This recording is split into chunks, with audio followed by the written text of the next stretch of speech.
नमस्ते दोस्तों।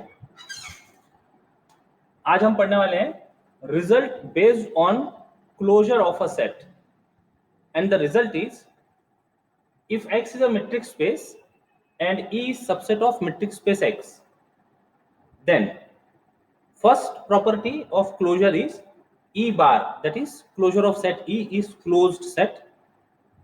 Second, E and E bar are equal if and only if E itself is closed set. Starting में E के बारे में कुछ कहा नहीं है, it is simply a subset of X. तो E equal to E bar if and only if E is closed, and then E bar is the smallest set containing E. एक एक करके ये प्रॉपर्टीज प्रूव करेंगे.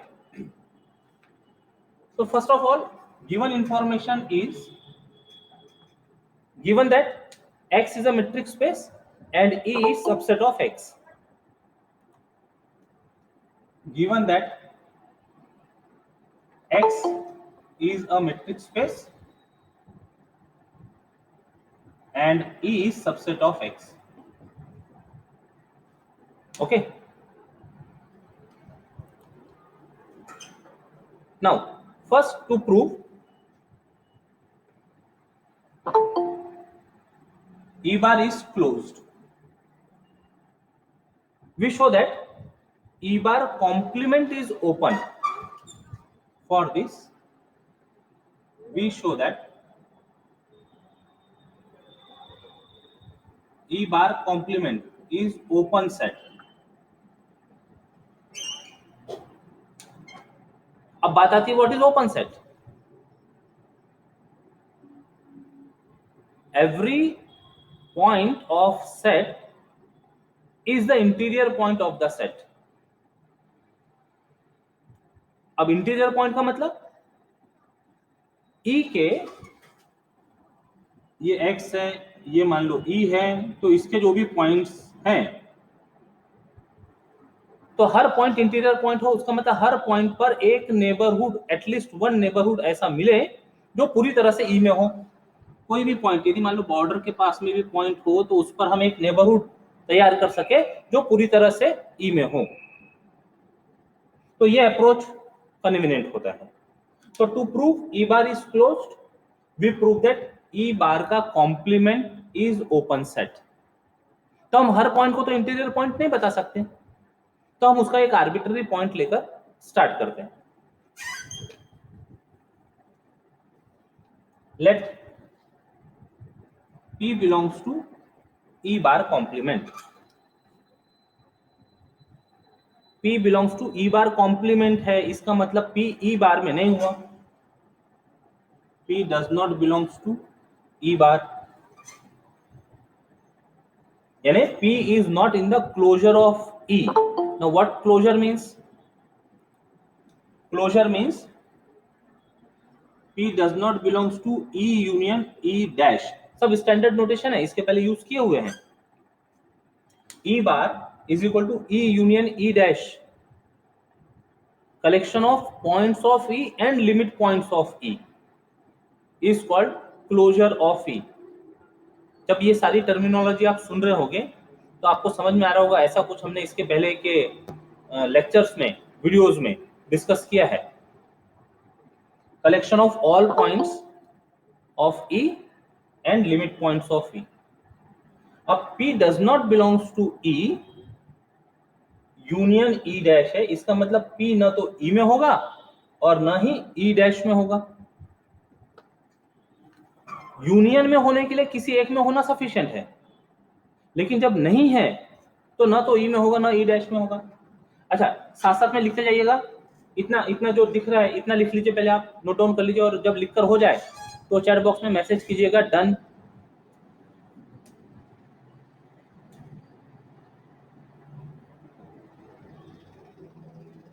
लिख लीजिए अभी इतना.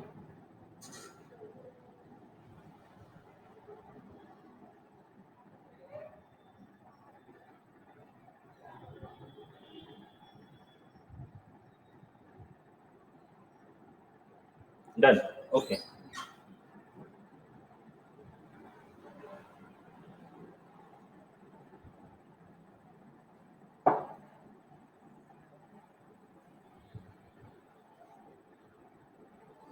P does not belongs to E as well as P does not belongs to E dash.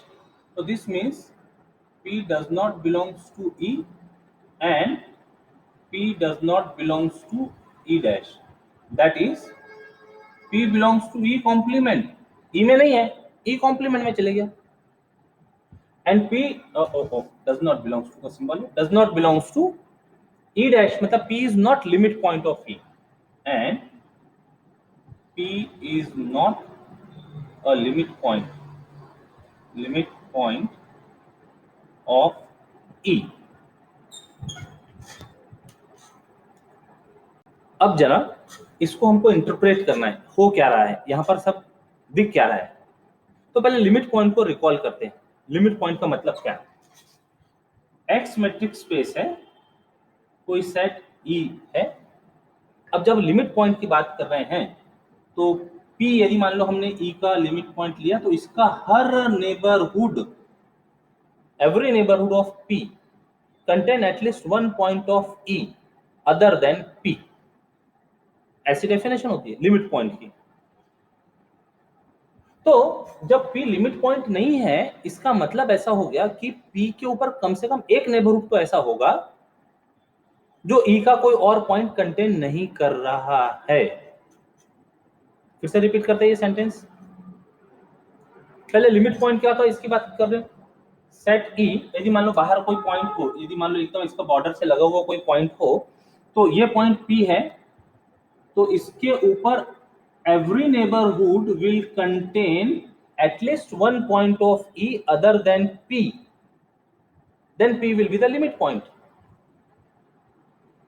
तो जब लिमिट पॉइंट नहीं हो रहा है, इसका मतलब एक नेबरहुड तो भी P पर होना चाहिए जो E का कोई और point other than P contain नहीं कर रहा हो. और P खुद E में है ही नहीं. P खुद E में है ही नहीं. इसका मतलब एक नेबरहुड ऐसा होना चाहिए P के ऊपर जिसका इंटरसेक्शन E के साथ एम्प्टी सेट हो. आधी बात समझ में? यानी P के ऊपर एक नेबरहुड होगा जो नेचुरली मैट्रिक्स स्पेस में होगा और E तो है ही वहां, ये दोनों डिसजॉइंट हो, दोनों का इंटरसेक्शन एम्प्टी हो. ये बात समझ में आ रही है? इतनी बात समझ में आ रही है? तो पहले ये स्टेटमेंट को लिखते हैं, फिर आगे बढ़ते हैं. चैट बॉक्स आप यूज कर सकते हैं.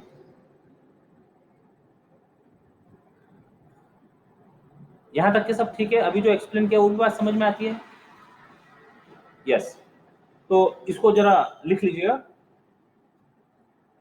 Since P is not limit point of E,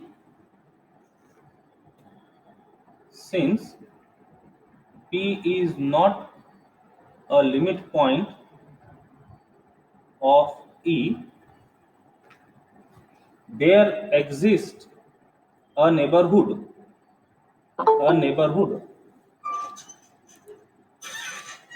NP with some radius R, NPR, for some R positive, naturally radius positive ही होगा. तो there exists a neighborhood NRP which does not contain point of E other than, which does not contain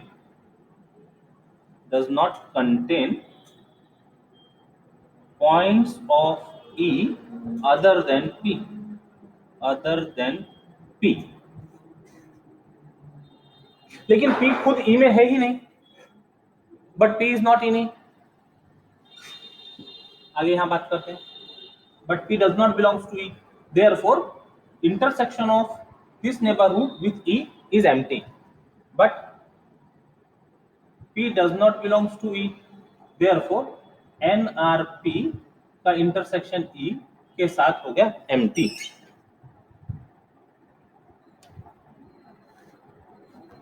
For some R greater than 0. Some R greater than 0. Okay. इसका मतलब ये जो neighbourhood of P है इसमें ई का कोई भी point नहीं है, डिसजॉइंट है ना, ये दोनों डिसजॉइंट है। That means NRP does not contain points of E other than P की बात हो रही है, P है नहीं तो कोई भी पॉइंट नहीं है। NRP does not contain any point of E। ये एक स्टेटमेंट मिल गया, ये स्टेटमेंट बाद में यूज होगा, ठीक है। अब देखो ये जरा सिचुएशन किस तरह की दिख रही है। ये जो बातें हैं, ये मैट्रिक स्पेस हो गया, यहां पर कहीं ई हो गया, और ये जो एनआरपी की बात हो रही है तो एनआरपी ई का पार्ट नहीं है, बिल्कुल डिसजॉइंट है। तो यहां कहीं पर एनआरपी, मान लो ये पी लिया तो ये बन गया एनआरपी, नेबरहुड और ई, नेबरहुड और ये डिसजॉइंट सेट्स है। तो ये नेबरहुड में और दूसरे पॉइंट हो सकते हैं, तो उसमें से एक हम पॉइंट ले लेते, उसका इसमें कोई एक पॉइंट ले लेते से क्यू। अब यदि मान लो कोई पॉइंट क्यू लिया तो क्यू के ऊपर कुछ रेडियस का नेबरहुड ले सकेंगे, कुछ रेडियस का नेबरहुड ले सकेंगे, और वो नेबरहुड एनआरपी के अंदर है या नहीं है ये वेरीफाई कर सकते हैं। देख, late Q belongs to NRP, ठीक है। Then there is a neighborhood of Q which does not contain any point of E. Then there is a neighborhood of Q which does not contain any point of, दिख रहा है ये figure से, ये neighbourhood में Q है तो वहां पर हम एक स्मॉल रेडियस का नेबरहुड Q के ऊपर ले सकते हैं जो पूरी तरह से एनआरपी के अंदर हो। अच्छा, एनआरपी की प्रॉपर्टी है ना, neighbourhood is an open set, neighbourhood of a point is an open set. इसका मतलब उसके जितने भी पॉइंट्स होंगे वो सब इंटीरियर पॉइंट्स होंगे, इंटीरियर पॉइंट्स होंगे, इंटीरियर पॉइंट्स होंगे, इसका मतलब उस पर नेबरहुड मिलेगा जो पूरी तरह से एनआरपी के अंदर लाया होगा, ठीक है। तो there is a neighbourhood of Q which does not contain any point of E। इसका मतलब neighborhood of Q does not contain any point of E means ये जो Q है, this Q cannot be limit point of E।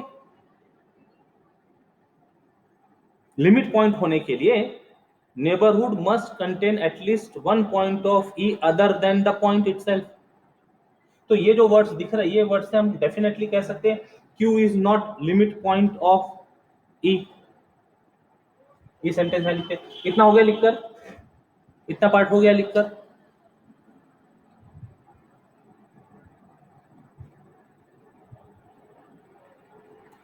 Done, okay.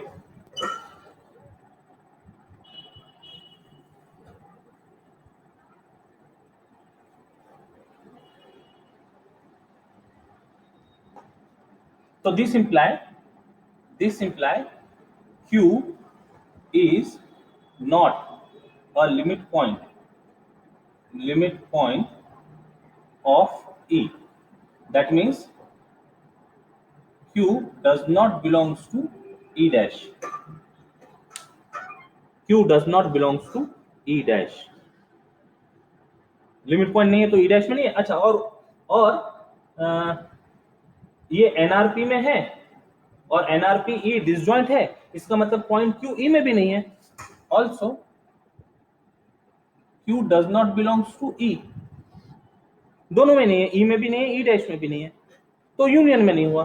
तो therefore Q does not belongs to E union E dash. That means Q does not belongs to E bar.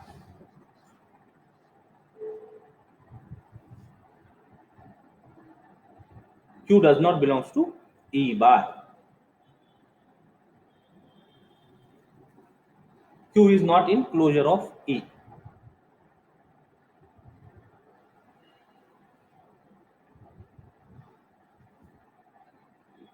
Okay, इसका मतलब क्या हुआ? हमने एक point लिया था Q NRP में, और वो पॉइंट क्लोजर ऑफ E में नहीं है। तो समराइज कर देते हैं, does Q belongs to NRP imply Q does not belongs to E bar. इसका मतलब NRP का कोई पॉइंट E बार में नहीं है, मतलब ये दोनों डिसजॉइंट है। अभी हम बात कर रहे थे NRP और E की, अब NRP और E बार ये भी डिसजॉइंट हो गए। दिस इंप्लाई NRP का इंटरसेक्शन E बार के साथ एम्प्टी है।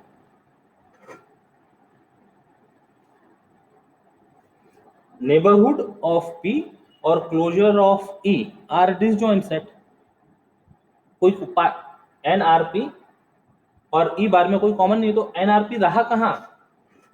NRP will contain in E बार का कॉम्प्लीमेंट, और ये सब are for some are greater than 0 के लिए चल रही बात है। NRP is contained in E बार का कॉम्प्लीमेंट। P था E बार के कॉम्प्लीमेंट में, आर्बिट्ररी पॉइंट लिया था हमने, और उस पर एक नेबरहुड मिल रहा है जो पूरी तरह से E बार कॉम्प्लीमेंट में है। इसका मतलब P bar become interior point of P is interior point of E बार का कॉम्प्लीमेंट।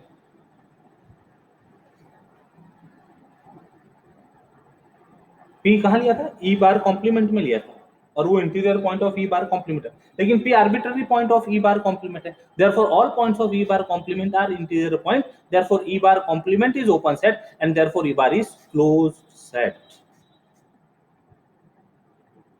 इतनी बातें लिखते हैं।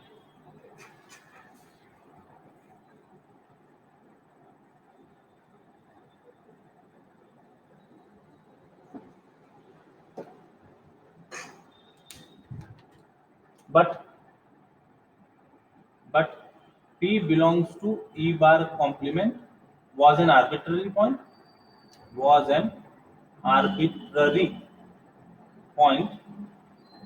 therefore all points of E bar complement are interior points of E bar complement, imply E bar complement is an open set by definition. Hence, E bar is a closed set. This proves part 1. 3 part थे, तो first part is okay.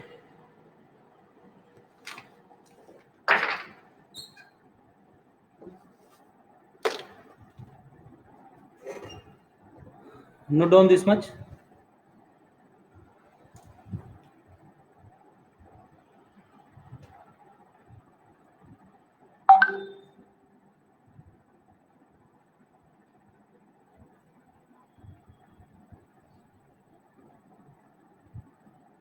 Done?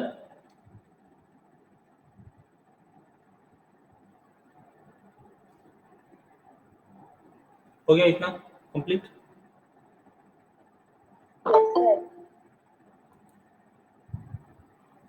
Okay. Use chat box only. Yes.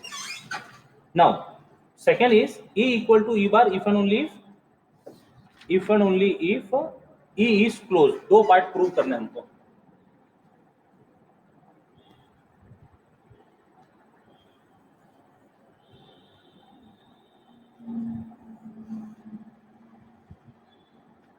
Second, to prove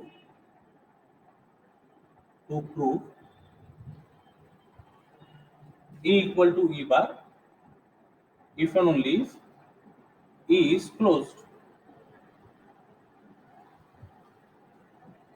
ठीक है,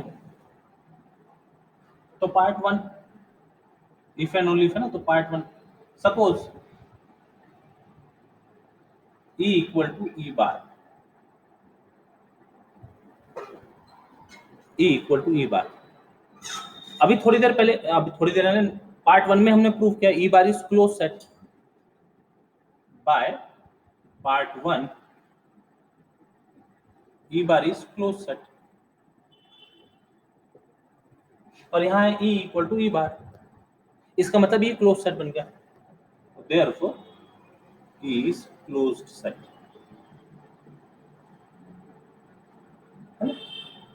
E bar closed है, और suppose first part में if E और E bar equal है तो E becomes closed set. First part is prove, this proves part one. If and only if का first part, direct part भी कहते हैं इसको. पार्ट टू माइक ऑफ रखिएगा, आपने सभी लोग अपने माइक ऑफ रखिएगा. पार्ट टू, अब वो सपोज करते हैं part, suppose that E is closed, और प्रूफ करना है E equal to E bar. What we want to prove that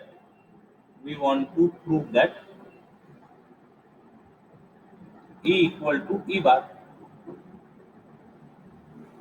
That means E is subset of E bar and E bar is subset of E.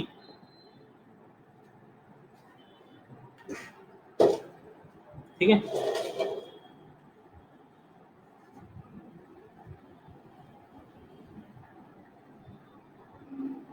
तो इसमें से एक relation तो obvious है, ये दोनों में से एक रिलेशन ऑब्वियस है. E is subset of E bar या E bar is subset of E, कौन सा ऑब्वियस है?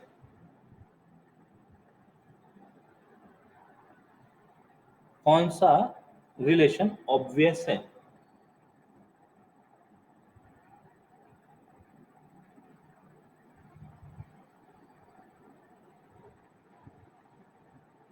Second one, E bar is subset of E.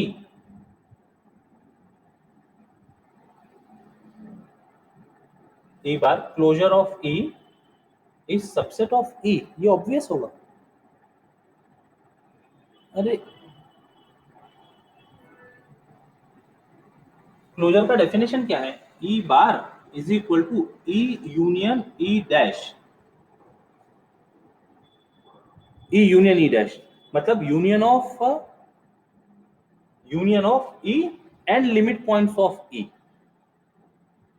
तो union of E and limit points of E, यदि मान लो हम ये ज्योमेट्री से थोड़ा सा एक्सप्लेन करें, X और ये E, यदि ये डेंस सेट है तो इसके सारे पॉइंट्स लिमिट पॉइंट्स हो गए. चलो ये तो ठीक है.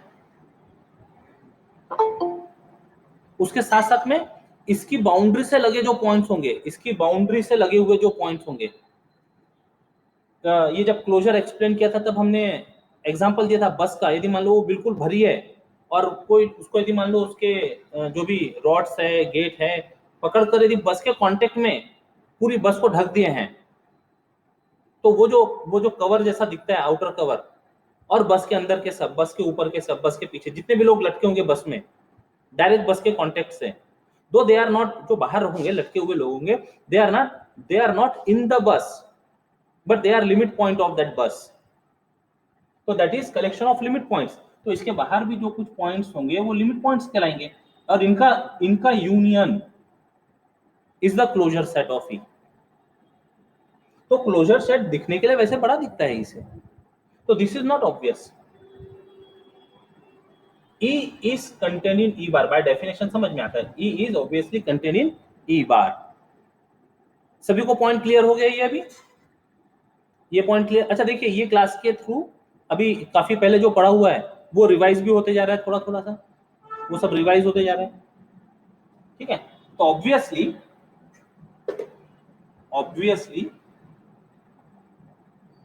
E is contained in E bar, इसका तो कोई प्रॉब्लम नहीं. अब ये देखना है हमको, इस केस में E इज क्लोज दिया हुआ है, तो सिंस E इज क्लोज्ड, तो all limit points are points of E. Here E is closed, therefore all limit points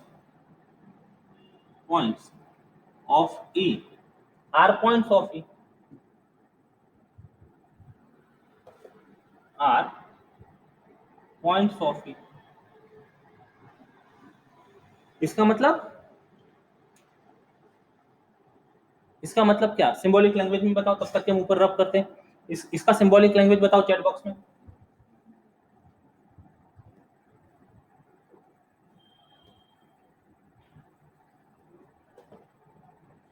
All limit points of E are points of E means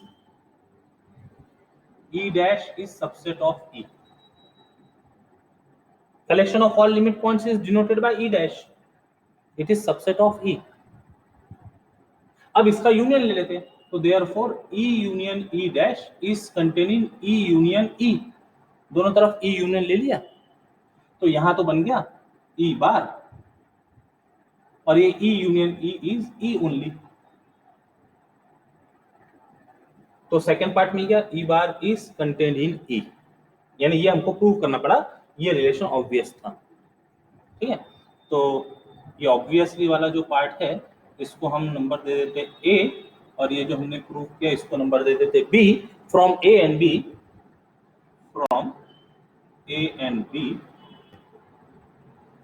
E equal to E bar. Conclusion मिल गया. इसका मतलब when E is closed, हमने prove किया E equal to E bar. तो this proves sufficient condition. This proves sufficient condition.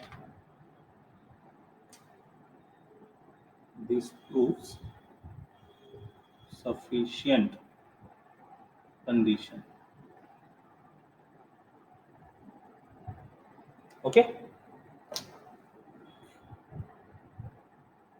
Third part छोटा सा है, वो भी कंप्लीट कर लेते हैं.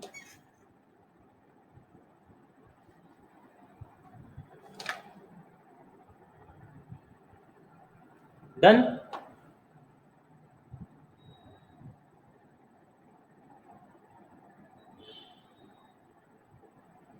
डन.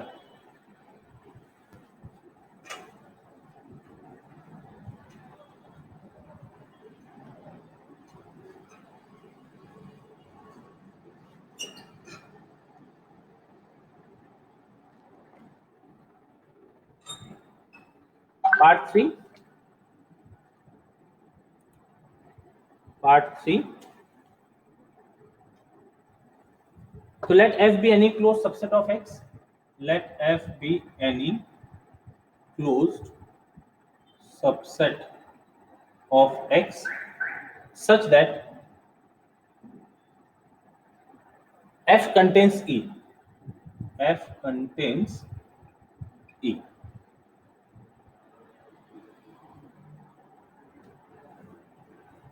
ठीक है, तो F is closed होने से this gives F dash is in F. All limit points are points of set. तो F dash is contained in F. और यहां दिया है F contains E. Also E is contained in F. F contains E. F E को अपने में रखा हुआ है, अतः E is subset of F. तो this imply E dash is contained in F dash. Property है. अब यहां से पढ़ते हैं हम, E dash is in F dash, F dash is in F. तो we get E dash is in F. From above 2,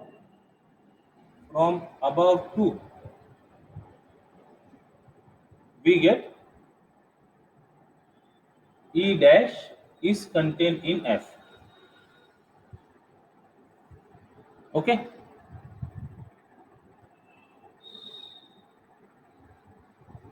Also, or does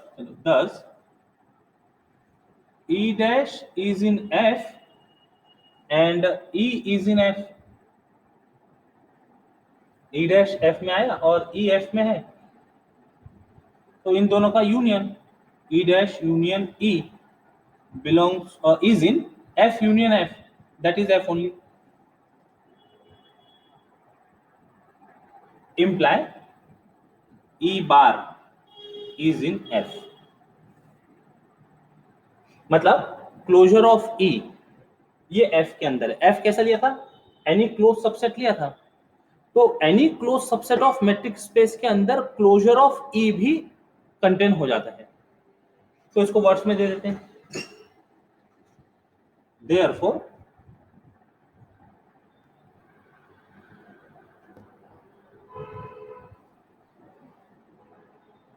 E bar is closed set containing E. The E bar is the smallest. E bar is the smallest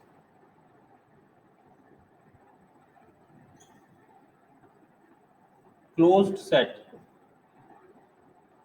Smallest closed set containing E. E bar is containing E, यहीं पर हम कुछ चीजें लिख लेते हैं, and F is closed such that E is containing F.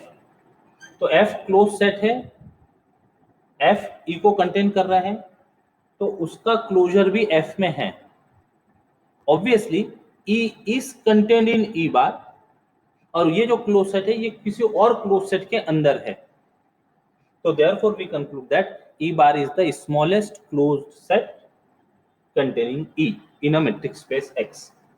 In a metric space X.